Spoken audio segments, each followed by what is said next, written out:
प्रधानमंत्री ने दिल्ली में राष्ट्रमंडल देशों के संसद अध्यक्षों और पीठासीन अधिकारियों के सम्मेलन का किया उद्घाटन। लोकतांत्रिक संस्थाओं की मजबूती पर जोर।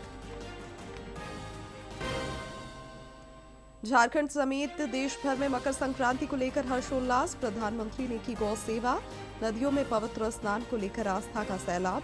जमशेदपुर में गंगा आरती का आयोजन।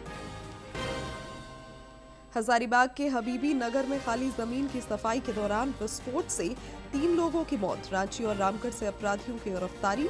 जामताड़ा से 4 साइबर ठग पकड़ाए। और झारखंड ने मणिपुर में स्कूली तीरंदाजी प्रतियोगिता में जीते 3 पदक। रांची में साइकिलिंग और शतरंज प्रतियोगिता जारी। पुरुष एचआईएल में हॉकी का रोमांच।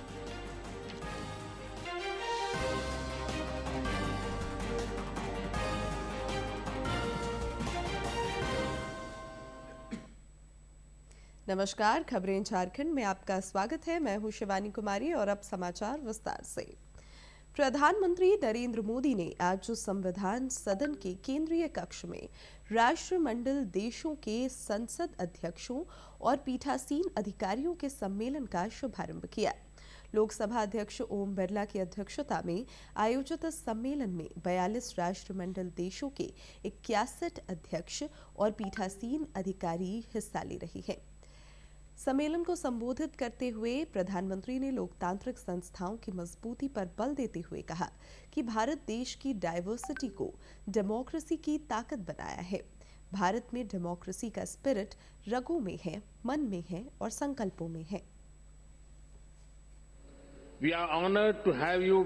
इसी लोक कल्याण की भावना के कारण बीते कुछ वर्षों में भारत में 25 करोड़ लोग गरीबी से बाहर निकले हैं। In India democracy delivers. साथियों, भारत में डेमोक्रेसी इसलिए डिलीवर करती है क्योंकि हमारे देश में और भारत में देश की जनता ही हमारे लिए सर्वोपरि है। हमने उसकी एस्पिरेशंस को, जनता जनार्दन के सपनों को प्राथमिकता बनाया है। उसके रास्ते में कोई बाधा ना आए, इसके लिए प्रोसेस से लेकर टेक्नोलॉजी तक हर चीज को डेमोक्रेटाइज किया है। और ये डेमोक्रेटिक स्पिरिट हमारी रगों में, हमारे मन में है, हमारे संस्कार में है।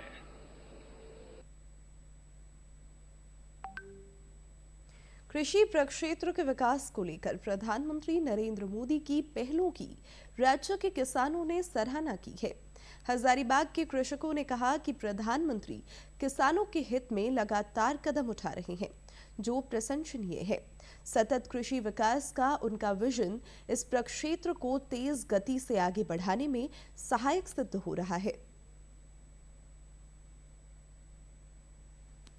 पशुपालन आधारित अगर खेती होता है तो निश्चित रूप से इसका खेती का उपज बढ़ेगा और हमारा जो सो भूमि भी सुरक्षित रहेगा। दूसरी चीज है कि टपक सिंचाई योजना के माध्यम से यह लाभ होगा कि पानी का खपत कम होगा और पानी का खपत कम होगा तो भूमि की उर्वरा शक्ति भी बना रहेगा और हमारी पानी का लेयर भी बना रहेगा। इससे हमारा भूमि सुरक्षित रहेगा, धरती सुरक्षित रहेगा।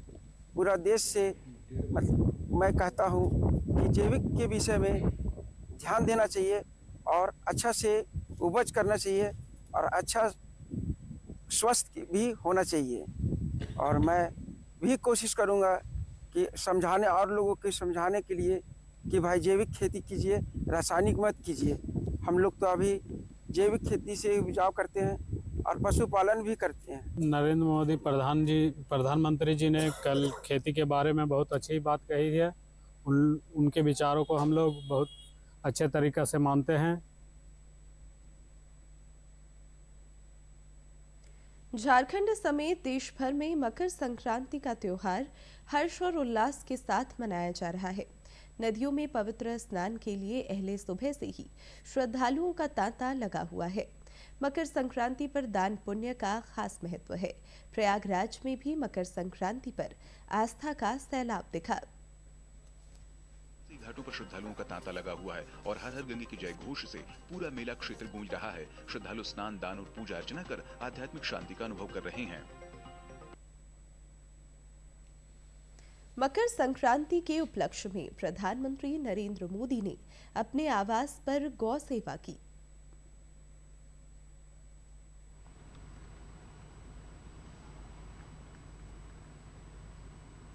स्वागत है। मकर संक्रांति के पर्व पर प्रधानमंत्री गौसेवा करते हुए नजर आए। प्रधानमंत्री आवास में पुंगनूर नस्ल की गायों को प्रधानमंत्री ने चारा खिलाया। पोंगल में गौसेवा करने का विशेष महत्व होता है। सूर्य के उत्तरायण होते ही देश भर में लोहड़ी, मकर संक्रांति, खिचड़ी, बिहू मनाई जाती है। ये देश की सांस्कृतिक एकता का पर्व भी है।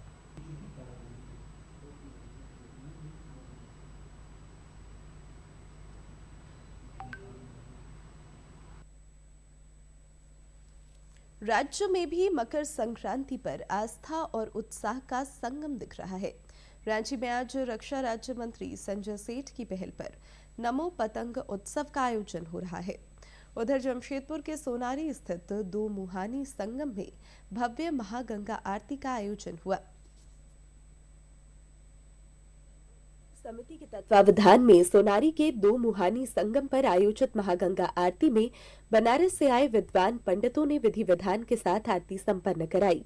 जैसे ही आरती की शुरुआत हुई, संगम तट पर दीपों की कतारें जगमगाने लगी और मंत्रोच्चार से वातावरण पूरी तरह आध्यात्मिक हो उठा। पूर्व मुख्यमंत्री चंपाई सोरेन ने इस आयोजन की सराहना करते हुए कहा कि ऐसे धार्मिक और सांस्कृतिक कार्यक्रम आध्यात्मिक चेतना को और अधिक सशक्त बनाते हैं। भजन के माध्यम से ताकि कुछ अपना इस काम को आगे बढ़ाने के लिए एक दृढ़ संकल्प हो और इच्छा मजबूत हो, ताकि इस प्रदेश और देश में हम सबों का जो आज जो सनातन धर्म उसको भी, ताकि समाज से ही जो बात उठे, इस देश के लिए, प्रदेश के लिए एक प्रेरणा के रूप में हो। वहीं विधायक सरयू राय ने नदियों की वर्तमान स्थिति पर चिंता जताते हुए प्रशासन की जवाबदेही तय करने की बात कही और इसे प्रशासनिक विफलता करार दिया। सरकार नदी को बचने दे तब तो नदी बचेगी। इस सबके लिए सरकार और प्रशासन दोषी है। जिसको भी आवाज उठाना है, सरकार और प्रशासन के खिलाफ आवाज उठाए, तो अपना काम सही तरीके से करे, तब नदियां बचेंगी। इस मौके पर सांसद विद्युत वरण महतो और विधायक पूर्णिमा दास साहू ने भी महागंगा आरती को सामाजिक और सांस्कृतिक एकता का प्रतीक बताया। उन्होंने कहा कि ऐसे आयोजन से न सिर्फ धार्मिक आस्था मजबूत होती है, बल्कि नई पीढ़ी को अपनी सांस्कृतिक विरासत से जुड़ने का अवसर भी मिलता है। प्रयास कर रहे हैं कि एक आरती के माध्यम से पवित्र मां गंगा को सुरक्षित रखें। एक बहुत बड़ी बात है, जिसको सभी को इसमें सहयोग करने की आवश्यकता है, ताकि दिल्ली जिस तरह दूषित हो गया, पूरा विश्व का नजर वहाँ पर है। इसमें भी कल कारखाना काफी है, पानी भी में बहुत सारे सीवरेज लाइन नदी में आ गया है। इसको भी थोड़ा सतर्क होकर हम लोग को बंद करने की आवश्यकता है। लोगों में एक संदेश जाता है कि नदियों को हमें पवित्र रखना है। पवित्र नदियां होती है, उन्हें शुद्ध और सुरक्षित रखना है, क्योंकि कहीं ना कहीं हम अपनी जिम्मेदारी से भटक जाते हैं। हमारा कर्तव्य हम पूर्ण तरह से पूरा जो है कर नहीं पाते हैं और अपना जो घर से निकला अपशिष्ट पदार्थ है वो सभी नदियों में प्रवाहित कर देते हैं। तो ऐसे जब आयोजन होते हैं तो लोग जागरूक होते हैं कि नदियों के प्रति भी अपना कर्तव्य आगे बढ़ता है और साथ ही साथ जो अध्यात्म में जुड़ा हुआ जो ऊर्जा, आध्यात्मिक ऊर्जा का संचार होता है। दो मुहानी संगम पर आयोजित यह महागंगा आरती न सिर्फ आस्था का उत्सव बनी, बल्कि नदियों की स्वच्छता और संरक्षण का सशक्त संदेश भी समाज तक पहुंचाने में सफल रही। जमशेदपुर से कुणाल की रिपोर्ट। खरमास की समाप्ति के बाद अब मंगल कार्य हो सकेंगे। मकर संक्रांति को लेकर वैष्णो देवी समेत विभिन्न मंदिरों में भक्तों ने पूजा अर्चना कर मंगल कामना की। मकर संक्रांति के अवसर पर श्री माता वैष्णो देवी श्राइन बोर्ड ने पवित्र श्राइन में स्थित ऐतिहासिक प्राकृतिक गुफा को श्रद्धालुओं के लिए खोल दिया है। इस मौके पर विशेष पूजा और वैदिक मंत्रोच्चारण किए गए। प्राकृतिक गुफा जनवरी और फरवरी के महीनों में खोली जाती है, जब श्रद्धालुओं की संख्या कम होती है, जिससे भक्त प्राकृतिक गुफा का दर्शन कर सकें। श्री माता वैष्णो देवी श्राइन बोर्ड के मुख्य कार्यकारी अधिकारी ने भीड़ प्रबंधन के लिए विशेष उपायों की जानकारी देते हुए बताया कि वृद्ध और दिव्यांग श्रद्धालुओं के लिए विशेष प्रावधान किए गए हैं। 2026 के पहले 13 दिनों में लगभग 3 लाख से ज्यादा श्रद्धालुओं ने दर्शन किए हैं, जो पिछले साल की तुलना में अधिक हैं। इस बीच हजारीबाग के बरकट्ठा में विश्व विख्यात सूर्य कुंड मेला कल से शुरू हुआ। एशिया के गर्म जल स्रोत के रूप में पहचाने जाने वाले इस स्थल पर यह मेला 5 फरवरी तक चलेगा।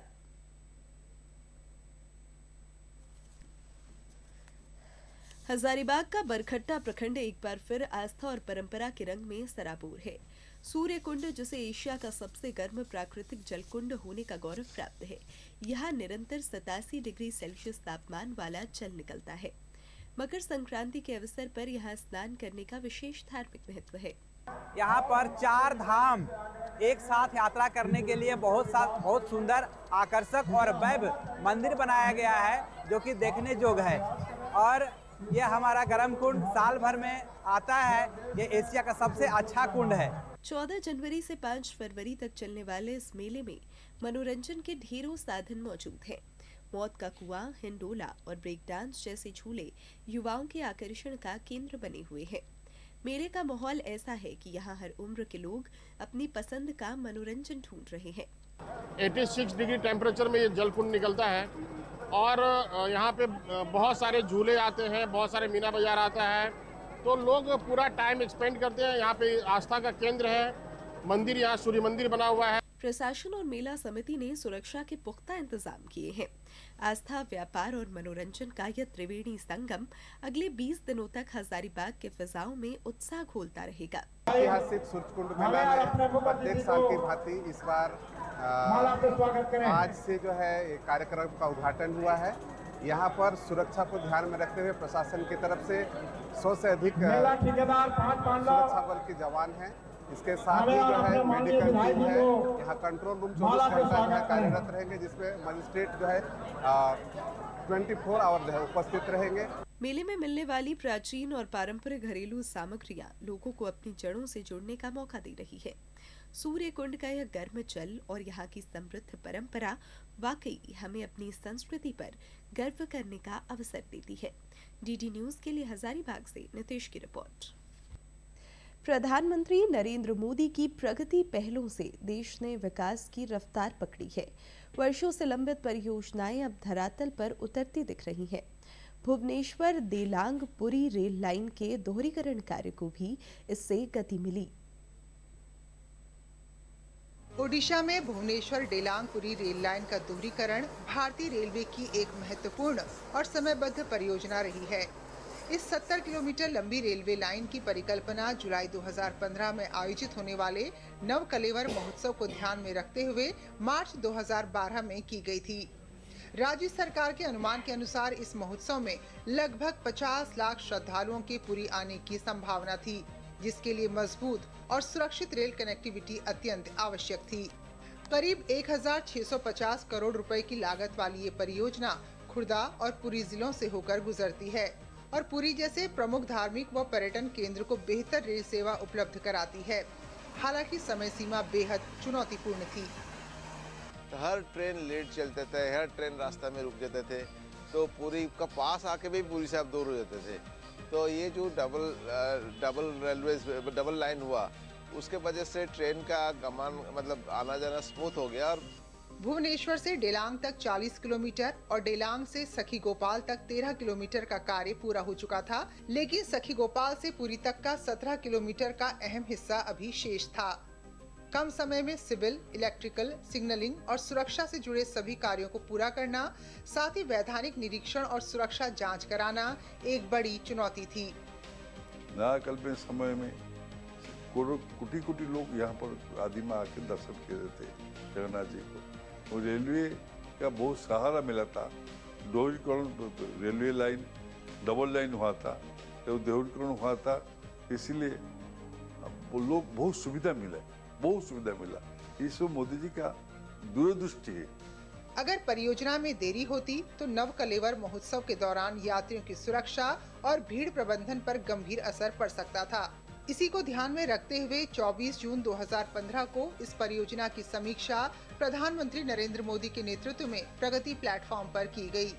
प्रधानमंत्री ने स्पष्ट निर्देश दिए कि नव कलेवर से पहले हर हाल में परियोजना पूरी की जाए। इसके बाद परियोजना को सर्वोच्च प्राथमिकता दी गई।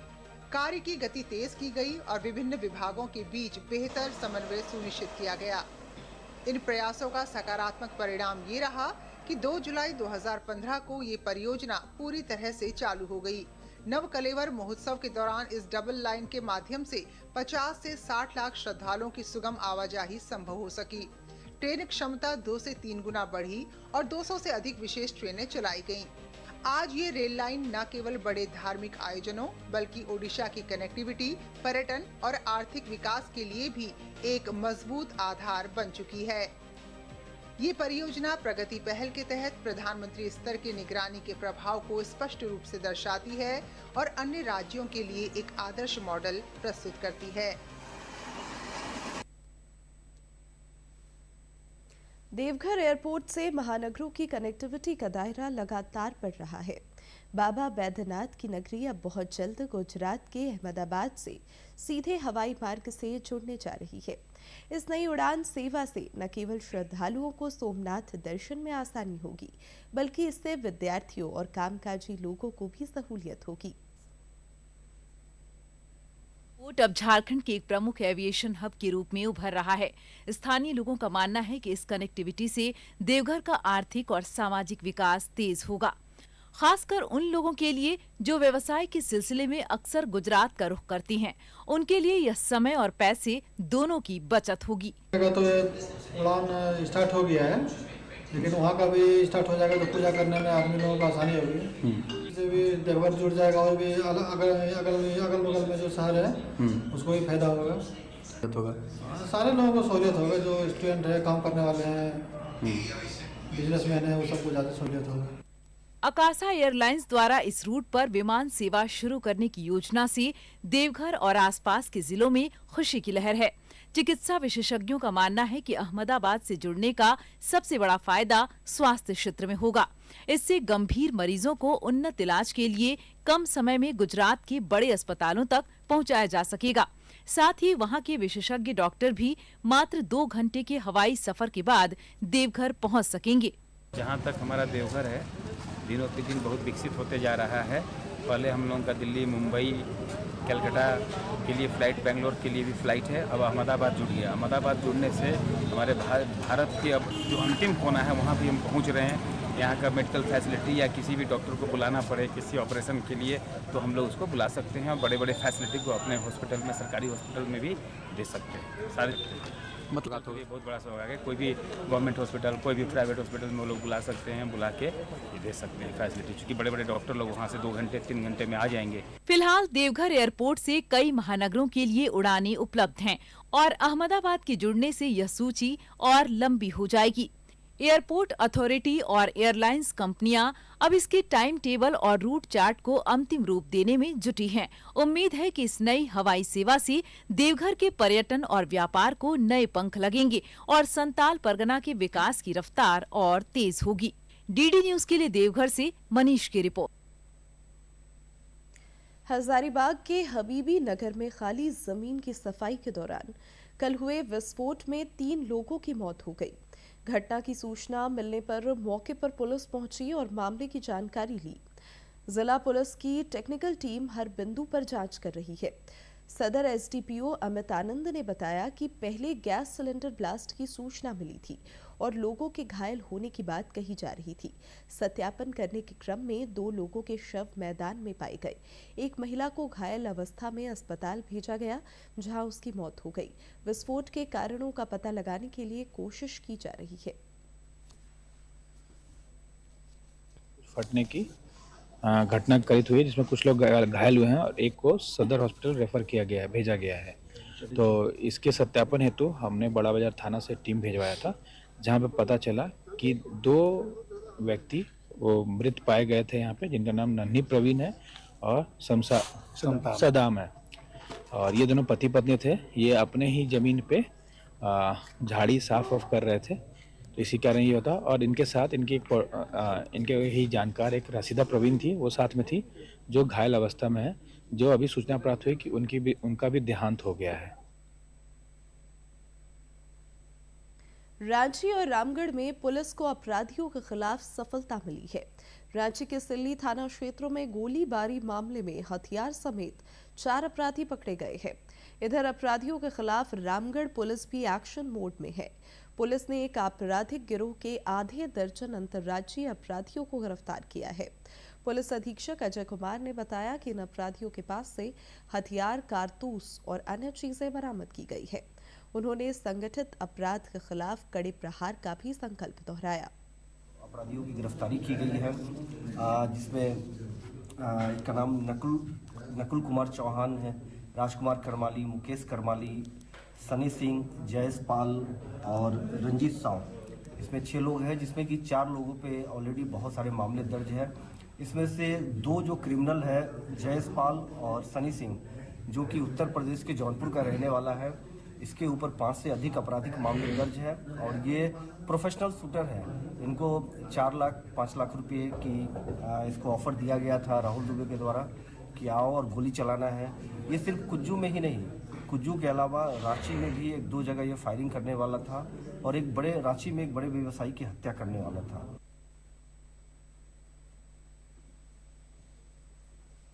इधर जामताड़ा में साइबर अपराधियों के खिलाफ पुलिस की कार्रवाई लगातार जारी है।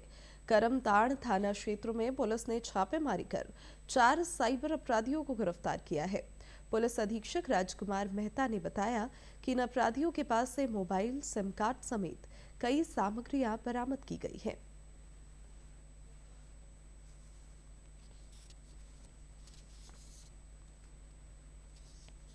तीन पदाधिकारियों को हम लोग इस रेड में लगाए थे और उसके उपरांत जो है शामू पोखर जामताड़ा कलाघरिया जो मुख्य रोड है उसके पास में मैदान है, वहाँ से हम लोगों ने इनको पकड़ा है। 4 लोग साइबर क्राइम करते हुए पकड़े गए हैं रंगे हाथ और इन 4 लोगों की गिरफ्तारी की गई और विधिवत जब इससे हम लोगों ने जांच किया है और जब इनसे पूछताछ किए हैं इन्होंने साइबर क्राइम को करने की बात स्वीकारी है और इनके पास से जो है 7 मोबाइल फोन, 10 सिम कार्ड, 2 आधार कार्ड और 1 पैन कार्ड बरामद हुआ है। जमशेदपुर में पुलिस ने गालूडीह थाना क्षेत्र में एक हत्याकांड का खुलासा करते हुए 2 अपराधियों को गिरफ्तार किया है। ग्रामीण एसपी ऋषभ गर्ग ने बताया कि इनके पास से देसी कट्टा जब्त किया गया है।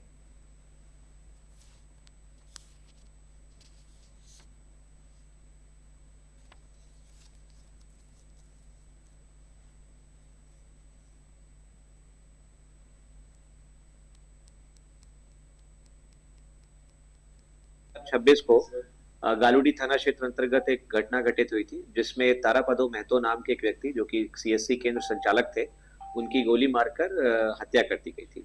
उसी के क्रम में फौरन हम लोगों ने एक एसआईटी का गठन किया और उसने जांच करते हुए त्वरित कार्रवाई की और उसमें जो घटना में 2 लोग डायरेक्टली शामिल थे उनको अभी तक हम लोग अरेस्ट कर चुके हैं। उनके पास से हम लोगों को एक बाइक, उनके 2 मोबाइल्स और एक देसी कट्टा भी बरामद हुआ है। इसमें जो शेष बचे हुए अभियुक्त हैं उनकी भी गिरफ्तारी का लगातार प्रयास चल रहा है और जल्द ही हम लोग उनको भी पकड़ के सलाखों के पीछे भेजेंगे। भारतीय सेना दिवस पर कृतज्ञ राष्ट्र जवानों के शौर्य पराक्रम को याद कर रहा है।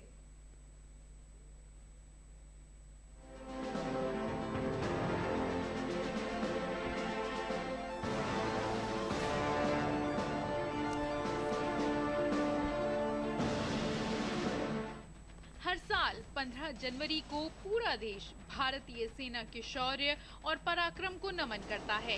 सेना दिवस उस ऐतिहासिक दिन की याद दिलाता है जब 1949 में जनरल के.एम. करियप्पा ने भारतीय सेना के पहले भारतीय कमांडर इन चीफ के रूप में कार्यभार संभाला था।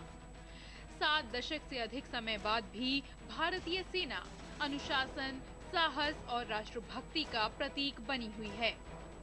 इस वर्ष जयपुर में सेना दिवस का आयोजन किया जाना राजस्थान की गौरवशाली सैन्य परंपरा को सम्मान देने जैसा है। वीर राजपूताना परंपरा और रणनीतिक दृष्टि से महत्वपूर्ण ये भूमि सदियों से देश को बहादुर योद्धा देती आई है। आज की भारतीय सेना एक आधुनिक, सशक्त और तकनीकी रूप से सक्षम बल है। अत्याधुनिक हथियारों, आधुनिक तकनीक और कड़े प्रशिक्षण से लैस सेना हर तरह की सुरक्षा चुनौतियों से निपटने के लिए पूरी तरह तैयार है।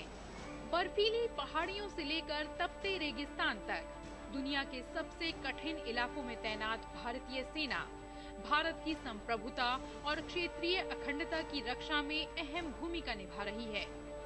युद्ध के मैदान से आगे बढ़कर प्राकृतिक आपदाओं, मानवीय संकटों और अंतर्राष्ट्रीय शांति अभियानों में भी भारतीय सेना हमेशा आगे रहती है।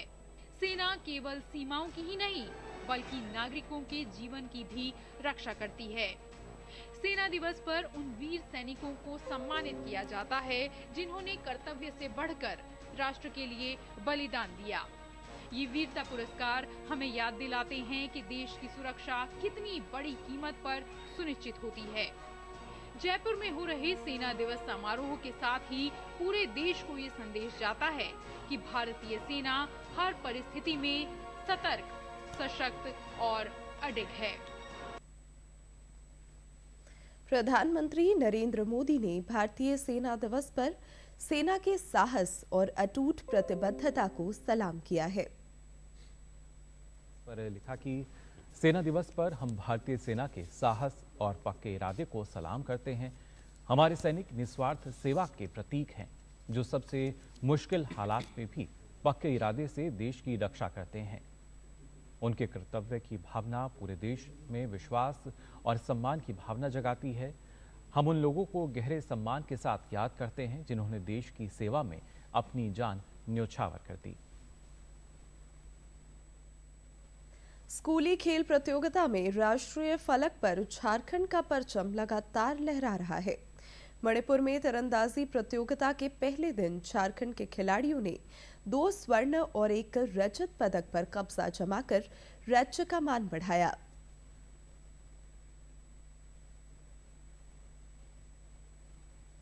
अब अंत में मुख्य समाचार एक बार फिर।